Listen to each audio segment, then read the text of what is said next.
Olá, amigos e amigas da TV Humana.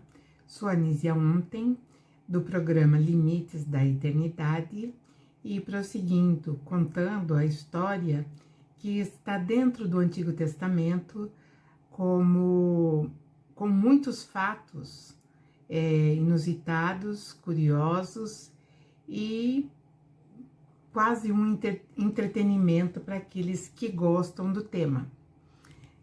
Nós vimos nos episódios anteriores os reis de Israel. Os principais reis foram Esaú, foi Saul, Davi e Salomão. Depois, com a morte de Salomão, tudo ruiu porque não houve empatia do povo com o seu sucessor, o seu filho Roboão. E tudo ficou dividido, porque Jeroboão, que era um refugiado do Egito, que teve que se refugiar porque criticou o governo de Salomão, ele ficou então como, vamos dizer, um rei das 10 tribos do norte. Então Israel ficou assim: Reino do Sul, 2 tribos, Judá e Benjamim, que na verdade ficou tudo Judá, e para cima as 10 tribos do norte. Entre esses 2 reinos que agora ficaram divididos, e houve sempre uma luta muito grande. Eles quase se dizimaram, quase se acabaram, porque houve sempre uma renhida luta entre o Reino do Sul e o Reino do Norte. Todos os reis que passaram deixaram uma marca, deixaram algo muito importante de efeito histórico. Mas eu não vou trazer aqui, porque senão fica muito enfadonho. E aí eu acredito que o que mais importa é aquilo que vai demarcar uma nova fase, que é as vozes proféticas, né? Os grandes profetas, eles vão começar a se manifestar dentro dessa confusão entre esses 2 reinos. E o ponto alto, né, surgiu. Tinha um rei do reino do norte chamado Baasa. E esse rei, lá pelas tantas, ele invadiu Judá e bloqueou o acesso a Jerusalém. E o rei do sul, que se chamava Asa, ele pediu o apoio da Síria, que tinha um rei chamado Ben-Hadad. Para que ele pudesse agradar esse rei da Síria, que também tinha uma aliança com o rei do norte, ele tirou prata, ouro do templo e mandou para esse rei, desde que ele declinasse da aliança com o rei Baasa do norte. E o rei Ben-Hadad aceitou. E assim esse rei, né, foi e avançou sobre o reino do norte e conquistou a tribo de Naftali. Vai ser importante porque nós vamos falar do profeta que vai sair dessa região, o primeiro profeta famoso. E ele então bloqueia, né, essa tribo, o Ben-Hadad, e essa tribo de Naftali, que era, vamos dizer assim, uma cidade-estado, ali que ficavam os armazéns de abastecimento dessa região. Então nós percebemos que a tática de guerra, ela continua quase igual, né? É sempre bloqueando alguma coisa que vai dar subsistência a outro povo, né? E Baasa, antes dele, quando ele invadiu Judá, ele começou a construir muralhas numa cidade chamada Ramá, que ficava a 8 quilômetros de Jerusalém, ou seja, o inimigo estava muito perto, porque a intenção de todos os reis era unificar, voltar, né, a ter uma Israel só. Só que tinha um problema. O rei do sul achava que ele tinha supremacia, então ele seria o governante geral, tanto do sul quanto do norte. Assim também pensava aqueles que eram reis do norte. Então a vida não estava fácil para Israel, porque eles tinham também uma constante preocupação com as invasões dos filisteus, entre outros, mas os filisteus eram os mais renhidos. Então era assim a relação diplomática entre esses dois reinos, e era uma constante tensão. Asa, ele morreu de uma doença que deu nos pés dele. Pode ser, talvez, uma gangrena por conta de uma diabetes, não sei se existia naquele tempo, ou então uma ferida mesmo que não foi bem cuidada e fez com que ele viesse a óbito. E aí o seu filho Josafá vai sucedê-lo. Mas aqui então eu vou voltar para contar um pouquinho da história do Reino do Norte. Então agora eu estava falando, né, parando aqui com Josafá já sendo rei. Bom, os reis do sul, do Reino do Sul, alguns se evidenciaram fiéis ao Senhor de Israel, né, que é o Yahvé, e outros não, outros também cultuaram Baal. Existia assim aquele Deus que deveria ser Deus nacional de Israel, Yahvé, ele começou a ser setorizado. Poucos os seguidores, né, que ficaram realmente fiéis. Os outros seguiam mais Baal. Mas entre Israel no sul, ele teve, que é o Reino do Sul, ele contou com 19 reis e uma rainha. E no norte, também 19 reis e, vamos dizer assim, uma rainha. Já explico, né? Para eu chegar nessa do Reino do Norte, nessa rainha, eu vou ter que contar o que estava se desenvolvendo em determinado momento lá no Reino do Norte, que também é conhecido como Israel Setentrional. Lá tinha um rei, né, que estava, que era inclusive o Baasa, né, que era do norte, e quando ele morreu, o filho dele, chamado Elá, ele subiu, foi o sucessor, subiu ao trono, e ele ficou 2 anos governando o Reino do Norte.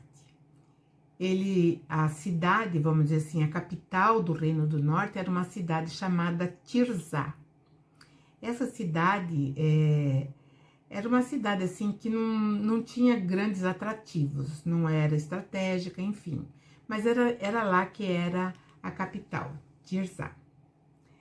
E quando esse rei lá estava na sua casa real, ele foi até a casa do mordomo, que provavelmente ficasse ali nas dependências da casa real. E aí ele começou a se embebedar. Então ele bebeu, e um capitão do seu exército, ele fez uma traição, e aproveitando que o Elá estava bêbado, ele o matou e se autoproclamou rei. os soldados, os exércitos, ou o exército de Israel do Norte, estava numa cidade fazendo um cerco. E essa cidade, eles queriam tomar essa cidade. É Gibeton o nome da cidade. Então, eles estavam ali fazendo o cerco, quando eles ficaram sabendo que tinha acontecido em Tirzá, que o rei tinha sido morto por Zinri, que foi, né, o conspirador, e aí eles ficaram assim, boquiabertos, voltaram para Tirzá, deixaram lá o cerco, voltaram para Tirzá, e ali então eles cercaram a Casa Real. E esse cerco, né, o Zinri, que foi o conspirador, sabia que ele não tinha como sair dali de nenhuma forma. Então, o que ele fez? Ele ateou fogo na casa e morreu. Morreu lá dentro, né, queimado.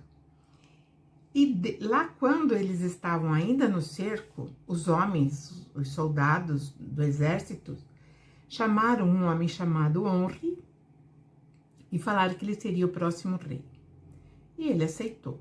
Só que quando ele chegou, né, e o Zinri morreu, e ele era, né, o rei, o próximo rei, né, que daí já não tinha sucessão, só que teve um problema. Teve um outro homem, que se chamava Tisbe, né, esqueci o nome dele, mas era um nome mais ou menos Tibni, e ele também achou que ele deveria ser o rei.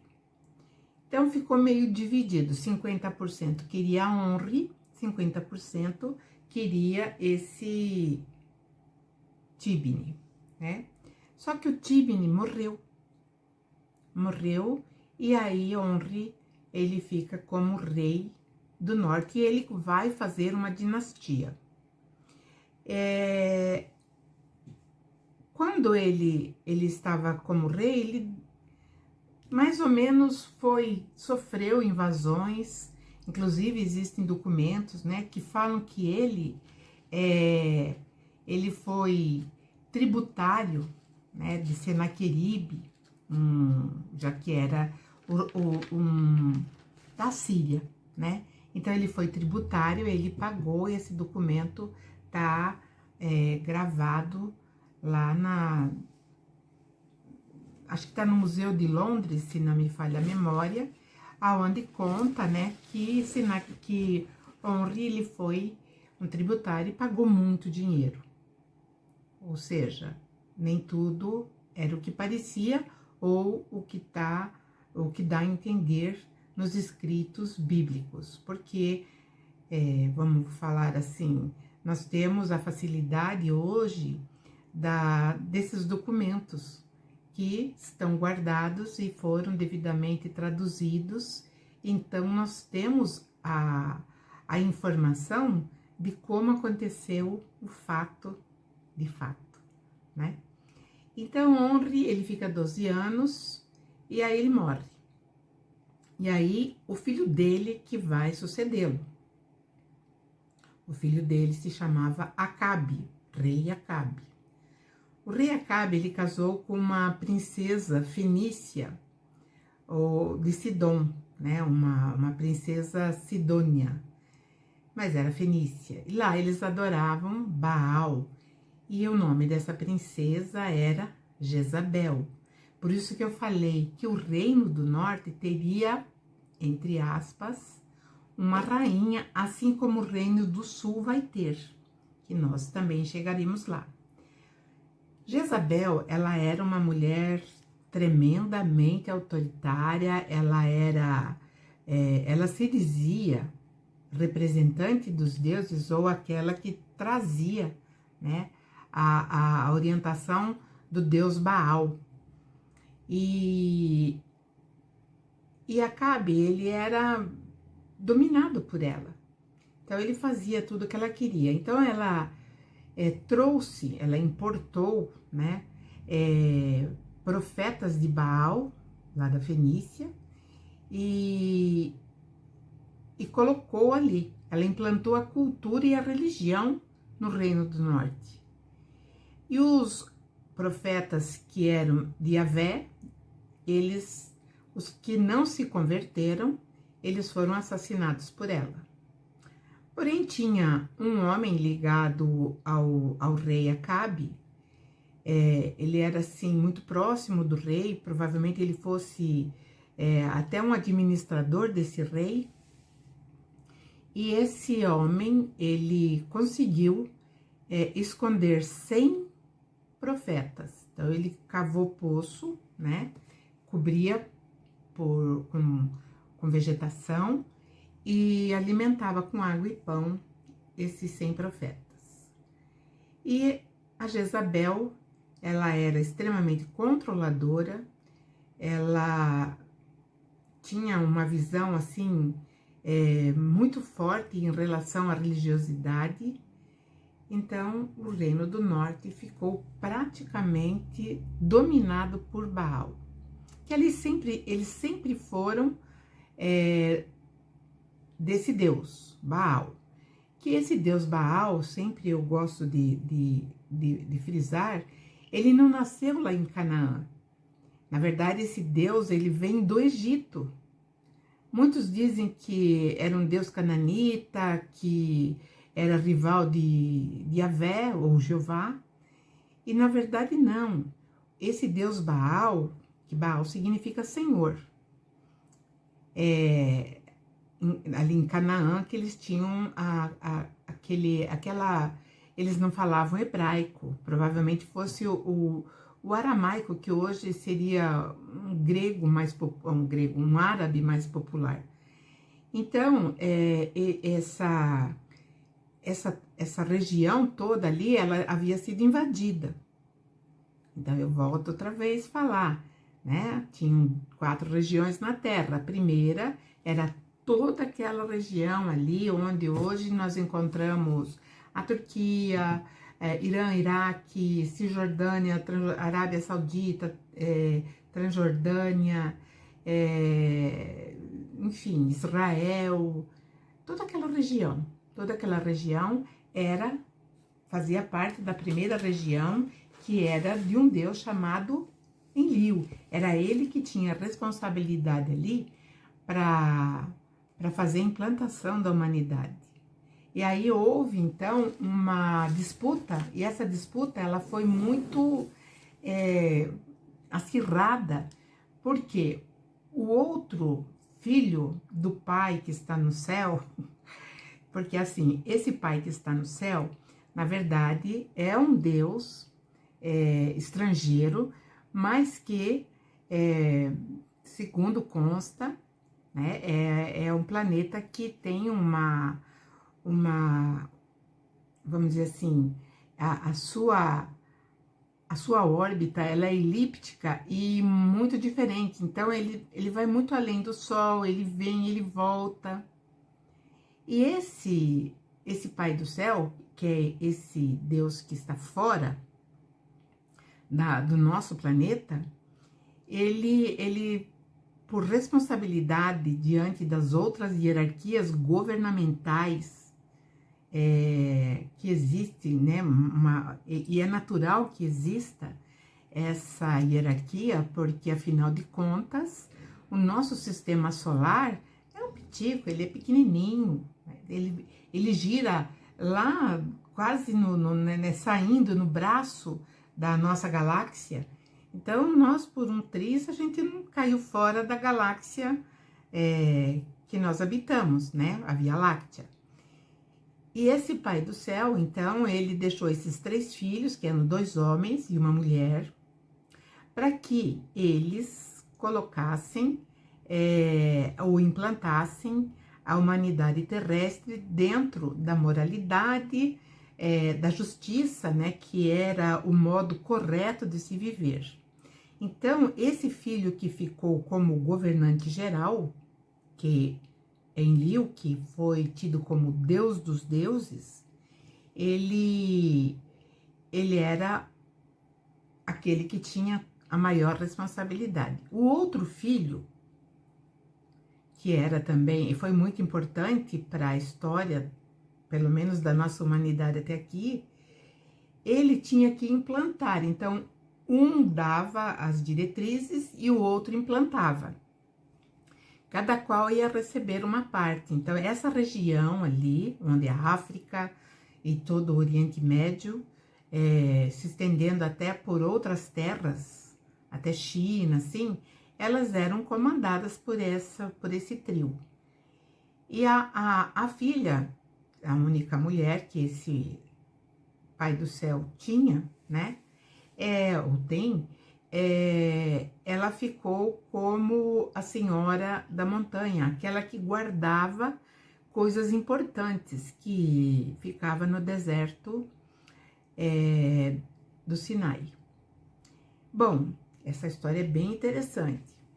Só entraremos em detalhes assim no decorrer, né, da nossa, vamos dizer, da nossa espiada no passado.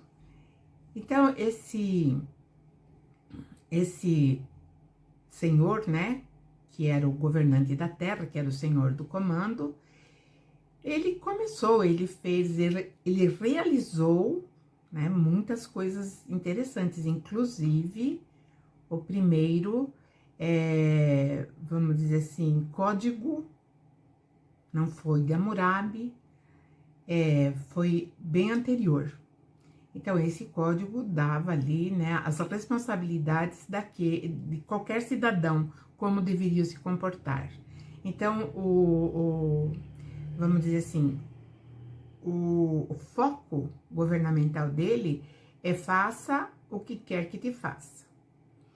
Então, isso nós vamos entender que era uma coisa que hoje a gente entende como democracia. A minha liberdade vai até onde afeta o do outro. Então, vamos dizer, essa máxima para humanizar, ela seria maravilhosa porque daria certo. Ninguém jamais faria o mal porque não gostaria de receber aquele mesmo mal.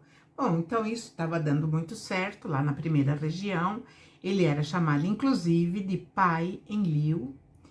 E na segunda região, o filho do outro filho do Pai do Céu, que era irmão, né, do Senhor do Mando, chamado Enki, ele começou a achar que o pai deveria ser, e não o tio.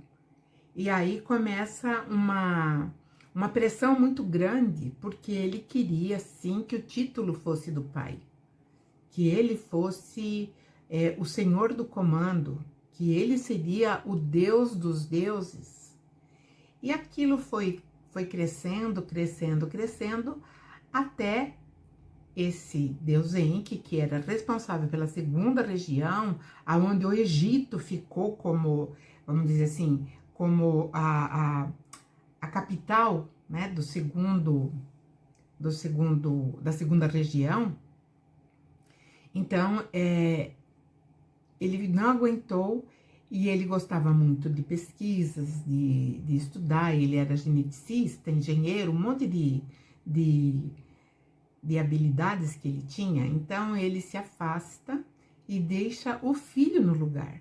A partir do momento em que o filho fica no lugar, aí começa uma guerra muito feia, muito ruim para a humanidade, né? Porque vai ter reflexos na humanidade terrestre, evidentemente, né? Então, esse Baal, lá no Egito, era o Marduk, e ele tinha vários epítetos, ou vários nomes de deuses, né? Entre eles era Amon-Ra, no Egito. Esse Amon-Ra era o supremo. Então, alguns documentos ele escreve, ali também tem esses documentos, né? Através de tabuletas. ele escreve que ele era realmente o Deus dos deuses e que ele havia criado o céu e a terra. Então, na verdade, todo o Antigo Testamento, principalmente a Gênese, o primeiro livro, é intercalada as falas desses deuses. Uma hora é Enli, outra hora é Enki, outra hora é esse Marduk. Então, fica muito intercalado. Mas quando a gente começa a colocar tudo no tabuleiro, a gente começa a entender o jogo. Porque aí, né, aconteceu essa disputa, e essa disputa ela trouxe, né, então, muitos dissabores, como eu falei, muitas guerras. Porque a primeira região que estava indo muito bem, com pacificação e tudo mais, ela vai ter que entrar, né, de uma forma bélica, e isso vai começar lá no tempo de Sargão primeiro. Então vai ter que entrar na guerra para defender território, porque o outro que saiu de lá do Egito, como Deus dos deuses, o Amon-Ra, o Marduk, ele vai se instalar e ele vai levar pessoas para toda aquela região de Canaã, que segundo alguns, né, principalmente os teólogos, dizem que ali estavam os descendentes de Cã, que era filho de Noé, mas na verdade eram eles que tinham também a cultura, né, de alguma forma receberam a cultura do Egito e implantaram ali só com outro nome, Baal, né? Então existem vários outros nomes, né, chamado Baal. Então, quando a Jezabel, ela propagou a religião, né, de Baal, surge um profeta, né? Esse profeta é um profeta conhecido. E ele não deixou nenhum livro escrito, mas ele deixou grandes feitos, porque ele vai confrontar a Jezabel. E tinha esse que era tipo de um administrador de Acabe, né? Ele tinha um zelo pelo Senhor de Israel, pelo Yahvé. E só que, lógico, ele era muito velado e ele não deixava transparecer, porque a mulher ia matar ele. Jezabel mataria ele sem pestanejar, se soubesse que ele estava, vamos dizer assim, escondendo, né, profetas de Yahvé. Então, o Elias, quando chegou ali, ele vem de Tisbe. Tisbe é uma cidade, vamos dizer, era uma cidade que hoje fica ali entre a Jordânia, a Cisjordânia, está naquela região. E ele aparece, então a sua ancestralidade não é muito, não tem, ele não tem ancestralidade, ou seja, a sua bibliografia é a partir do momento em que ele aparece. Então ele era um homem diferente, e nós vamos ver que as altas habilidades que ele tinha, provavelmente ele nem fosse realmente daqui, né? Então, eu estou tentando aqui buscar na minha mente o nome desse administrador, mas ainda não obtive nenhum resultado. Mas, continuando, ele procura esse administrador, que quando ele chegou, Elias, esse administrador falou, você é Elias mesmo? Ele falou, sou, e vim falar com o rei. Aí ele falou, como falar com o rei? Ele falou, preciso falar com o rei Acabe. E você vai fazer esse encontro, é você que vai trazê-lo, né, até mim. Ele falou, mas... Porque ele fez toda a reverência, então mostrando que Elias realmente era de uma hierarquia maior e ele sabia. Então, ele faz a reverência, mas ele fica desesperado. Ele falou: mas como o senhor quer que eu faça ou formalize esse encontro se o senhor, né, sabe que eu vou morrer? E Elias convenceu ele a ir falar com Acabe, falando que eles queriam ter um assunto. Eles teriam que conversar. Provavelmente Acabe já tivesse ouvido falar de Elias. Alguma coisa já havia sido espalhada na região. Porque Elias, ele era um homem peculiar. Ele não se vestia como os outros homens, como as outras pessoas. Ele usava peles de animais que ele mesmo costurava. Ele usava um cinto de couro e era assim, a vestimenta dele era isso. E a sua dieta era mel e gafanhotos. Era essa a dieta dele. Então, quando aconteceu o encontro, né? Porque Acabe falou assim: eu vou ver o que ele quer. Só que Jezabel não estava sabendo desse encontro. Então, quando ele vai encontrar-se, né, com Elias, ele já chega dizendo: então é você que está causando, né, vamos dizer assim, estremecendo, né, o ambiente em Israel.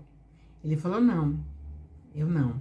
É você, o Elias falou, é você que é o causador de coisas erradas, né, e a tua família, teu pai, o Onri, e a tua mulher, Jezabel. E aí, nesse momento também, estava tendo uma grande seca naquela região. Uma seca tão grande, que trazia, né, morte. Então, segundo consta ali, existia até antropofagia. As pessoas se alimentavam da carne dos outros, que iam morrendo. E houve até um caso que impactou muito, né? Foi o caso que duas mulheres foram falar com o rei Acabe, que elas tinham feito um acordo, cada uma tinha um bebê, e então elas planejaram de comer o bebê, primeiro comia de uma, e depois comeriam o bebê da outra no dia seguinte. Aí foi comida a primeira criança, e quando chegou a segunda criança, a mãe não quis dar. Então, eles levaram isso ao conhecimento do rei. E o rei ficou extremamente abatido, porque realmente era algo desesperador. Então, foi nesse momento em que Elias entra na vida do rei Acabe. E vou deixar para o próximo episódio a sequência dessa história bem interessante. Chega a ser bizarro, mas é mais interessante. E espero contar com a audiência de todos vocês. Agradeço pela atenção. Sou a Anísia Ontem. Você está na TV Humana. E peço sempre que vocês entrem nas nossas redes sociais e nos prestigiem sempre com a audiência. Até a próxima. Um beijo.